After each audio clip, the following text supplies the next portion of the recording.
Saudara, Kejaksaan Agung menetapkan 16 orang sebagai tersangka dalam kasus korupsi di perusahaan plat merah PT Timah yang menyeret nama Harvey Mois, Helena Lim, dan mantan dirut PT Timah Mukhtar Reza Pahlevi. Selain melakukan penggeledahan hingga penyitaan, Kejagung terus mengembangkan kasus ini dengan memeriksa sejumlah saksi, salah satunya Sandra Dewi. Artis Sandra Dewi diperiksa hampir 5 jam di Kejaksaan Agung sebagai saksi kasus korupsi di PT Timah yang melibatkan suaminya Harvey Mois. Kejagung meminta kesaksian Sandra Dewi terkait sejumlah rekening yang berkaitan dengan suaminya. Sandra di depan awak media meminta jangan membuat berita yang tidak benar.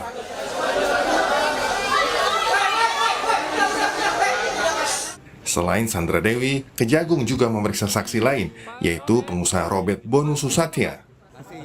Pemeriksaan dilakukan guna memastikan ada tidaknya keterkaitan Robert dengan PT Refinet Bangkatin, salah satu perusahaan milik Harvey Mois. Memanggil dan memeriksa saudara LPS sebagai saksi. Nah, kita harapkan keterangan-keterangan itu akan membuat terang peristiwa pidana yang sedang terjadi dalam tindak pidana tata kelola timah di IUP wilayah. Rabu kemarin, Kejaksaan Agung menggeledah apartemen milik Harvey Mois yang berada di kawasan Kebayoran Baru, Jakarta Selatan. Selain sejumlah dokumen dan barang elektronik, Kejagung juga menyita 2 mobil mewah milik Harvey. Kedua mobil mewah yang disita ini yaitu Rolls Royce seri Ghost Extended dan Mini Cooper seri Countryman, di mana masing-masing ditaksir memiliki harga 25 miliar rupiah dan 1,5 miliar rupiah. Salah satu mobil mewah yang disita diduga merupakan kado Harvey kepada sang istri Sandra Dewi. Setelah sehari sebelumnya kita tetapkan sebagai tersangka, tim penyidik ini mendatangi rumah Paku Bono milik HM. Di sana kita melakukan penyitaan, ada 2 jenis mobil, yaitu Rolls Royce dan Mini Cooper. Ya. Kemudian sejumlah dokumen, surat-surat kita lakukan satu penyitaan, dokumen elektronik juga kita lakukan penelitian, dan beberapa barang-barang harga yang masih dilakukan suatu verifikasi oleh tim penyidik seperti itu. Tak hanya kediaman Harvey, sebelumnya Kejagung juga telah menggeledah kediaman tersangka lain, Helena Lim, di kawasan PIK, Jakarta Utara. Dari hasil penggeledahan, Kejagung menyita sejumlah dokumen dan uang tunai, masing-masing 10 miliar rupiah dan 2 juta dolar Singapura. Dari penggeledahan di kediaman Harvey dan Helena, Kejagung juga menyita 65 keping emas logam mulia hingga uang tunai pecahan rupiah, dolar Amerika Serikat, dan dolar Singapura. Terkait kasus yang merugikan negara hingga 271 triliun rupiah ini, Kejaksaan Agung telah menetapkan 16 orang sebagai tersangka, di mana beberapa diantaranya adalah suami artis Sandra Dewi, Harvey Mois. Pria kelahiran November 1985 ini dikenal sebagai pengusaha pertambangan. Selain rumah mewah, Harvey juga diketahui memiliki kendaraan super mewah hingga jet pribadi. Selain Harvey, Kejagung juga menetapkan Crazy Rich Pig Helena Lim sebagai tersangka. Sama seperti Harvey, pengusaha yang sebelumnya dikenal sebagai model dan penyanyi ini juga memiliki rumah mewah dan mobil super mewah. Kasus yang terjadi di PT Timah ini juga menyeret mantan direktur utamanya, Mukhtar Reza Pahlevi. Pria kelahiran Juli 1968 ini diketahui menjabat dirut PT Timah sejak 2016 hingga 2021. Sementara kasus yang menyeret Harvey Mois dan Helena Lim itu terjadi pada kurun 2015 hingga 2022 lalu. Untuk kepentingan penyidikan, Harvey Mois dan Crazy Rich Pig Helena Lim maupun 14 tersangka lainnya harus menjalani penahanan 20 hari di Rutan Salemba, Cabang Kejaksaan Negeri Jakarta Selatan. Tim Liputan Kompas TV.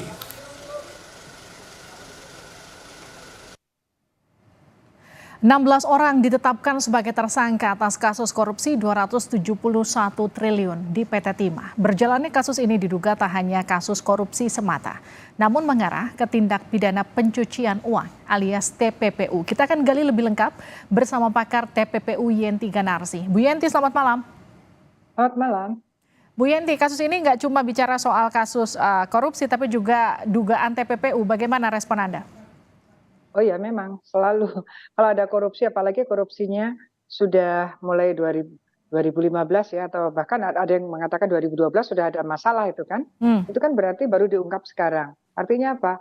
Kalau itu ada korupsi, berarti kan sudah ada hasil korupsi. Kalau baru sekarang, pasti hasil korupsi itu udah kemana-mana. Artinya sudah ada TPPU.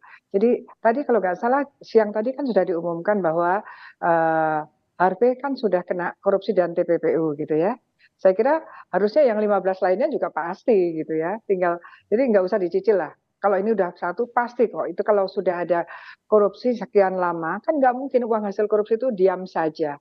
Pasti untuk apa? Bahkan kalau dapat uang hasil korupsi itu, misalnya masuk ke rekeningnya dia dari apapun namanya itulah, apakah itu dari bagian untuk yang katanya CSR atau menerima uang penyewaan smelter gitu kan ya.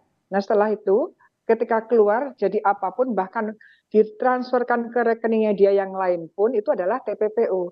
Jadi seperti itu TPPU itu supaya penegak hukum itu tidak ragu-ragu. Ya itulah TPPU. Pasti kalau ada kejahatan keuangan dan sudah sekian lama dan kemudian baru terungkap, mestinya langsung aja menggunakan TPPU-nya juga. Kenapa? Karena dengan TPPU ada tersangka TPPU itu banyak mekanisme atau instrumen yang memudahkan pemblokiran, memudahkan pemanggilan dan sebagainya dan pelacakan itu yang harus difahami oleh penegak hukum. Strategi kenapa kita harus segera menggunakan TPPU.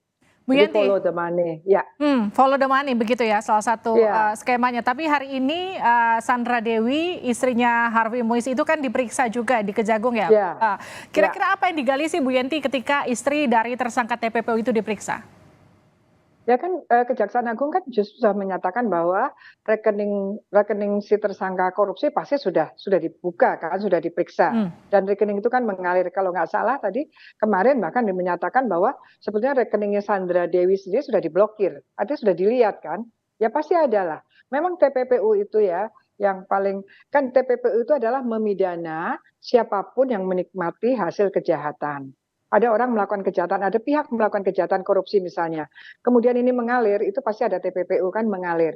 Nah, yang namanya mengalir itu kan aktif. TPPU aktif dan pasif itu adalah couple, itu satu pasangan gitu. Kalau ada TPPU aktif pasti ada pasifnya dan dua-duanya itu dipidana sama dengan penyuapan aktif dan pasif. Mereka masing-masing semuanya dipidana. Ini sebenarnya sama konsep pemikirannya seperti itu untuk penegak hukum. Jadi kalau kalau Harvey ini udah kena TPPU aktif mengalirkan, berarti orang yang menerima aliran itu pasti juga harusnya sudah ada buktinya dan menjadi tersangka TPPU pasif. Artinya saya konfirmasi Bu Yenti, artinya besar kemungkinan istri penerima TPPU yang dikatakan TPPU pasif itu juga berkemungkinan jadi tersangka. Sangat berkemungkinan. Hanya begini unsurnya pada tersangka pasif itu, TPPU pasif itu adalah ada bukti objektif bahwa dia menerima hadiah ulang tahun kan gitu kalau nggak salah ya, salah satunya ya.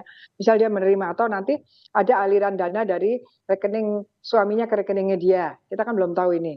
Nah, nanti itu unsur pertama kan dia sudah ada menerima, ada buktinya. Tinggal unsur subjektifnya, mens rea-nya itu adalah bahwa dia itu yang menerima itu tahu atau dibilang tahu, really to know or have reason to know. Jadi dia tahu atau dia patut menduga bahwa ini bermasalah, ini ada kaitannya dengan kejahatan. Karena apa?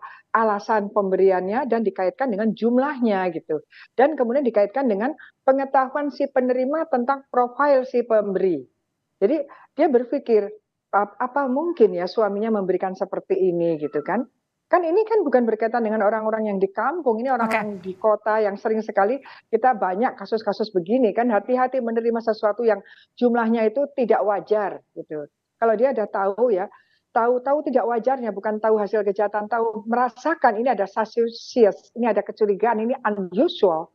Dan itu nanti penegak hukum bisa menilai bahwa dia harusnya patut menduga itu orang-orang yang seperti ini itu bisa menjadi pasif. Dan memang ya pasif itu adalah pasti pada orang-orang terdekat gitu. Karena apa? Dia menyembunyikan itu pasti menyembunyikan pada orang-orang yang betul-betul bisa memegang rahasia itu. Kalau nggak terdekat ya dialirkan ke perusahaan atau di yang lain. Tapi kalau ke pihak itu biasanya pihak terdekat. Bahkan nanti mungkin juga misalnya orang-orang terdekat yang dalam modus itu ya, misalnya bahkan cleaning service dibikinkan dibikinkan rekening servisnya bisa dibikinkan rekening hanya untuk menampung gitu loh. Jadi dan nanti rekening dibawa dia. Itu modusnya seperti itu. Gitu. Kalau yang seperti cleaning service nggak bisa ya karena dia kan nggak tahu apa-apa.